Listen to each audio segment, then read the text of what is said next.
Praise the Lord friends, I hope you all fine. God bless you. प्रभु आप सभी को बहुत बहुत आशीष दें। और आज के सब स्कूल में मैं आपका स्वागत करती हूँ, जो कि 29 अप्रैल का है और इसका शीर्षक है दानियल अध्याय 7 की भविष्यवाणी। और हमने कल दानियल अध्याय 2 की भविष्यवाणी के बारे में हमने पढ़ा था।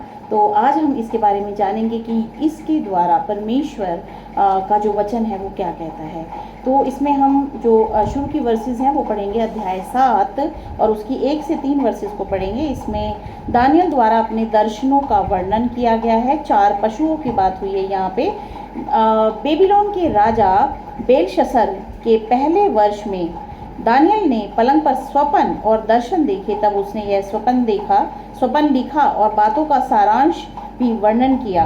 दानियल ने यह कहा, मैंने रात को यह स्वप्न देखा है कि महासागर पर चारों ओर आंधी चलने लगी। तब समुद्र में से 4 बड़े जंतु जो एक दूसरे से भिन्न थे निकल आए।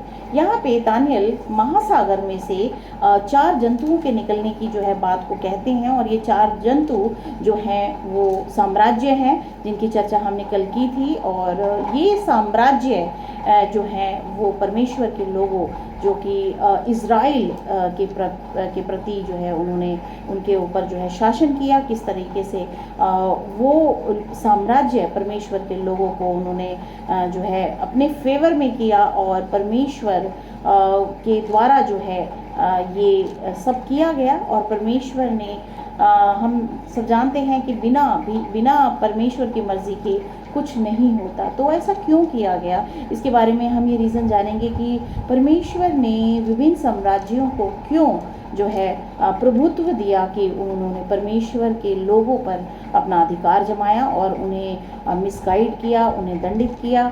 और ये हम जानेंगे परमेश्वर का जो न्याय है वो खरा है और सच्चा है। तो इसमें आज हम जानते हैं दानियल 2 का स्वप्न, जो कि हमने कल जिसकी चर्चा की थी, जिसमें कि नबूकदनेस्सर को एक मूर्ति दिखाई देती है। और वो मूर्ति जो है वो विभिन्न राष्ट्रों का जो है प्रतिनिधित्व करती है, जो कि समय समय पर इतिहास में प्रकट हुए। इसमें लिखा है, दानियल 2 का स्वप्न सबसे पहले बेबीलोन के एक राजा को प्रस्तुत किया गया।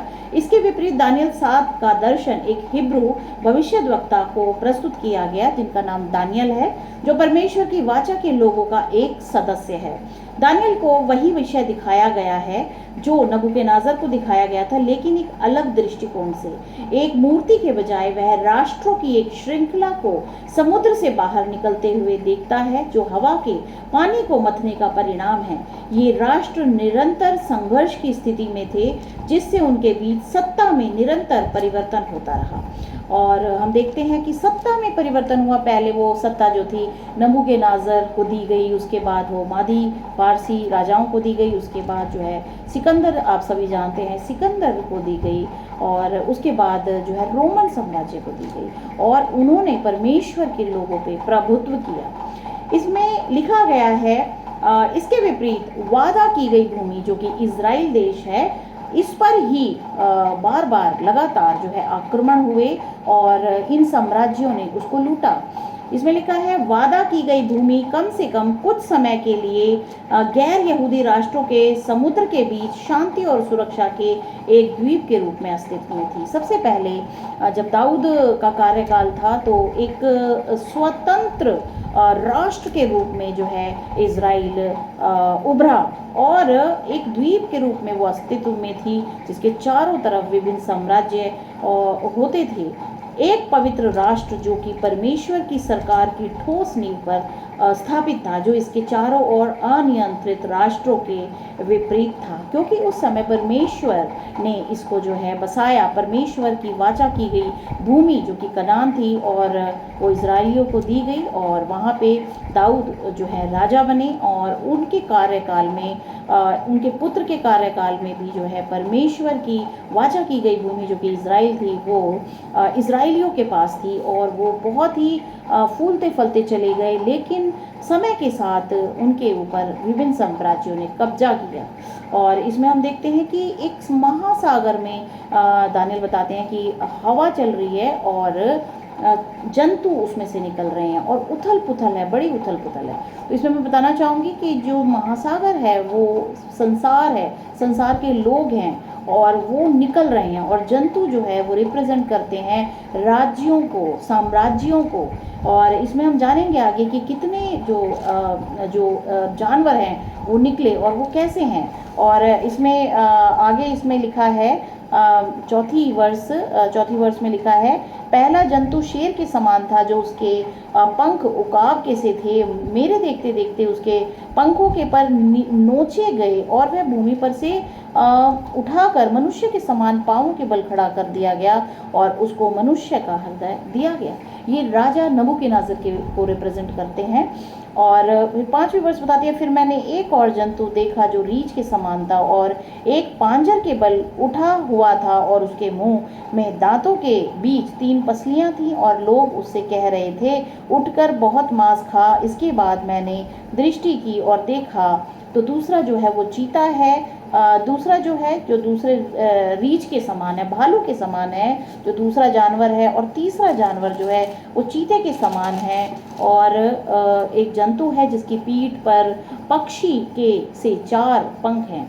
एक चीता जो कि बहुत तेज गति से भागता है, उसके पंख भी हैं, तो वो कितना रैपिडली जो है वो अपने साम्राज्य को फैला पाया। इसको हम सिकंदर, जिसको कहते हैं कि सिकंदर ए आज़म, जिसने कि पूरी दुनिया पे राज किया, ये चीता जो है उसको रिप्रेजेंट कर रहा है।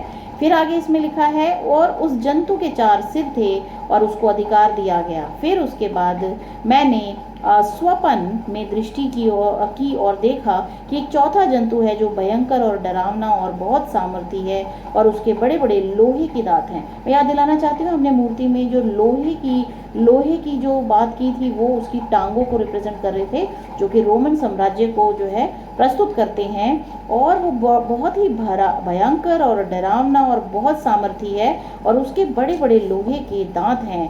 वह सब कुछ खा डालता है, चूर चूर कर देता है, और जो बच जाता है उसे पैरों से रौंदता है।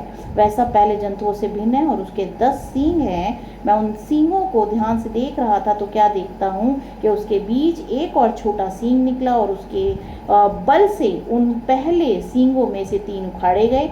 फिर मैंने देखा कि इस सींग में मनुष्य की सी 2 आँखें और बड़ा बोलने वाला मुंह भी है। और ये हम सभी जानते हैं, ये जो है रोमन साम्राज्य के द्वारा निकला रोमन कैथोलिक जो है कलीसिया है, और उसमें जो पेपसी है, पोप का जो अधिकार है वो सींग है, जिसके एक मुंह है और 2 आँखें हैं, और वो परमेश्वर की निंदा बड़ा बोलता है। वो अपने आप को परमेश्वर के तुल्य बनाता है। इस तरीके से परमेश्वर के लोगों को उसने जो है चूर चूर किया। परमेश्वर के लोगों को उसने परमेश्वर की आज्ञाओं से दूर किया, परमेश्वर की। और इसी जो है सींग के बारे में 25वीं वर्ष में इसी में ही लिखा है, और वह परम प्रधान के विरुद्ध बातें कहेगा। जो मुंह उसको दिया गया है वो परम प्रधान के विरुद्ध बातें कहेगा और परम प्रधान के पवित्र लोगों को पीस डालेगा और समय और व्यवस्था के बदल देने की आशा करेगा। जैसा कि सैबत के दिन को उसने संडे में कन्वर्ट कर दिया है और उसने जो है समय को बदला, वरन 3.5 काल तक वे उसके वश में कर दिए जाएंगे। कौन कर दिए जाएंगे? परम प्रधान के पवित्र लोग। ये परमेश्वर के लोगों की बात हो रही है जो कि उसके वश में कर दिए जाएंगे। परंतु तब न्यायी बैठेंगे और उसकी प्रभुता छीनकर मिटाई और नष्ट की जाएगी। अंत में जैसे कि पत्थर ने उस मूर्ति के पैरों में आके उसको तोड़ दिया, चूर चूर कर दिया, और वो पूरे पृथ्वी पर वो पहाड़ फैल गया। उसी को ही ये लाइंस रिप्रेजेंट करती हैं कि उसकी प्रभुता छीन कर मिटाई और नष्ट की जाएगी, यहाँ तक कि उसका अंत ही हो जाएगा। तब राज्य और प्रभुता और धरती पर के राज्य की महिमा परम प्रधान ही की प्रचारार्थ उसके पवित्र लोगों को दी जाएगी।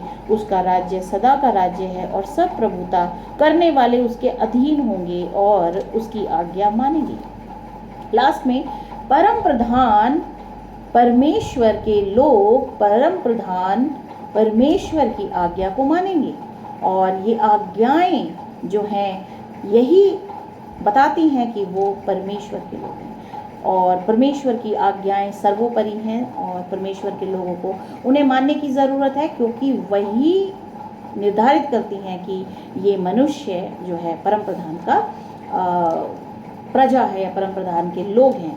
तो यहाँ पे हम देखते हैं कि किस तरीके से ये जो समय काल के द्वारा साम्राज्य उत्पन्न हुए, उन्होंने परमेश्वर की प्रजा के ऊपर प्रभुत्व जमाया, और अंत का के जो साम्राज्य है, जो अंत के दिनों में उदय हुआ रोमन साम्राज्य, उसने तो बिल्कुल ही सब कुछ बदलने की कोशिश की है।